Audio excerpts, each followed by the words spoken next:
Hello there. Do you find it easy to set boundaries with other people? Did you know that being sensitive, in fact highly sensitive, is actually the key to setting boundaries more easily and effortlessly? If your inner skeptic is screaming at you right now, then stay tuned because I'm going to let you in on a little secret about how to easily set boundaries with your highly sensitive powers.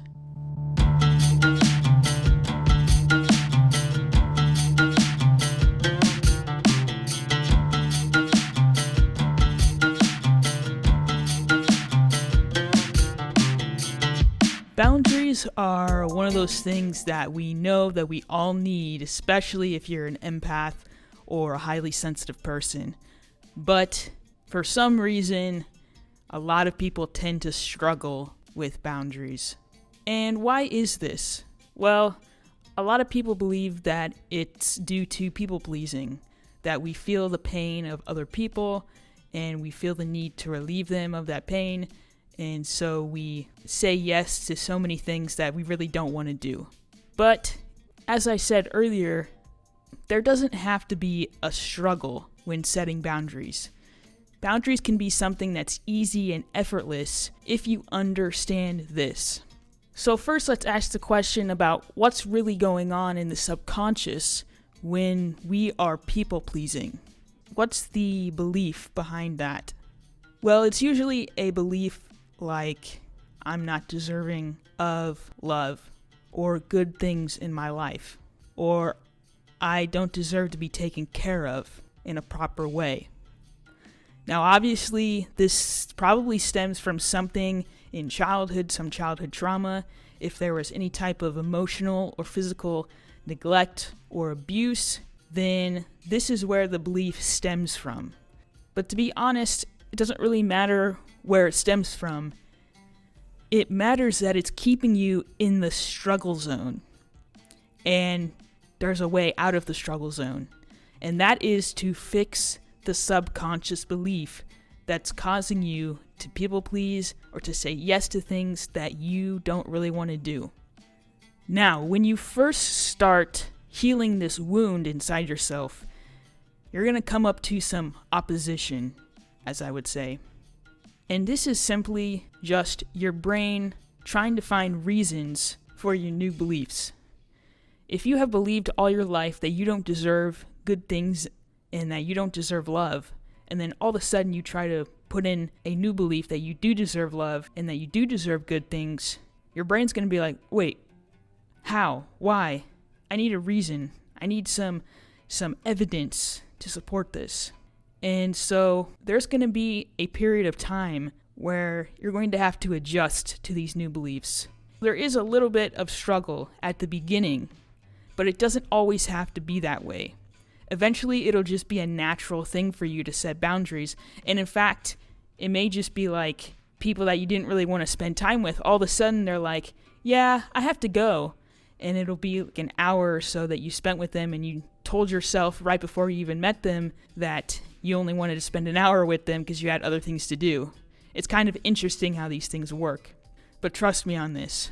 When you are facing this adjustment period or opposition, just be patient with yourself and understand that this is simply a season in your life and that eventually this wound will be healed completely and you won't ever have to struggle ever again.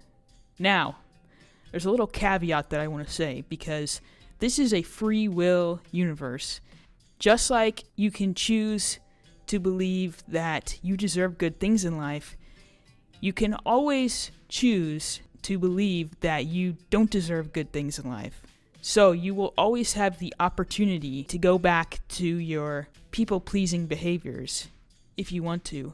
But once that wound is healed, you'll find it harder to go back to the people-pleasing behavior. In fact, you may even struggle to people-please because you have ingrained into your brain so much that you deserve good things in life that saying no to things is just effortless, no matter how many people press you or how many people want to dump all of their SHIT onto you. It's simply an effortless no.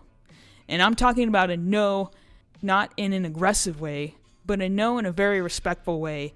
And not a no that has some shame or some guilty feelings about doing what's right for you.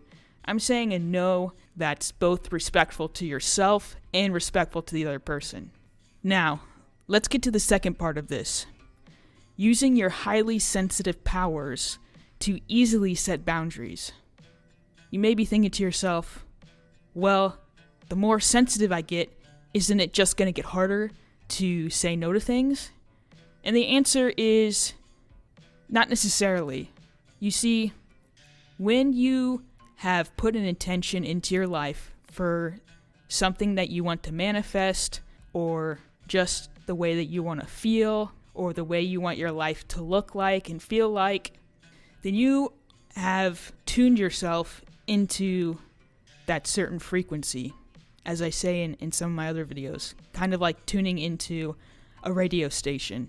And being a sensitive person means that you can sense every little thing that's a little bit off from the frequency that you're tuning into. Similar to when you're listening to the radio inside of your car. Let's say you travel to a city that's outside of the city that you were in, and you start to notice on the road that there's a little bit of static in the radio station that you were listening to. Well, that's because the frequency isn't very strong and it's starting to shift a little bit. So every little nuance, every little difference you notice because you're that sensitive. And this is where it becomes easy to say no to things. You see, anything that's not in exact frequency to what you're tuning into, you can just say no to. Or you could tune into it and say, is this something that I want in my frequency field? Is this job, relationship, apartment, neighborhood? Is this something I want in my aura frequency, etc.? And once you have healed your wound and you are accepting your sensitivity as a superpower, then setting boundaries becomes effortless.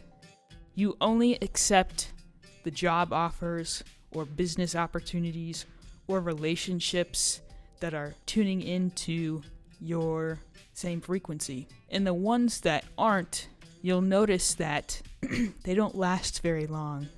Your friends that used to want to spend hours draining your energy, all of a sudden want to invite you to a party that's high energy. And as soon as they start draining your energy, all of a sudden they start feeling drained. And they say, you know what, I need to go. I'm tired, all this stuff. It's pretty amazing how things work, but you really have to go in and heal the subconscious.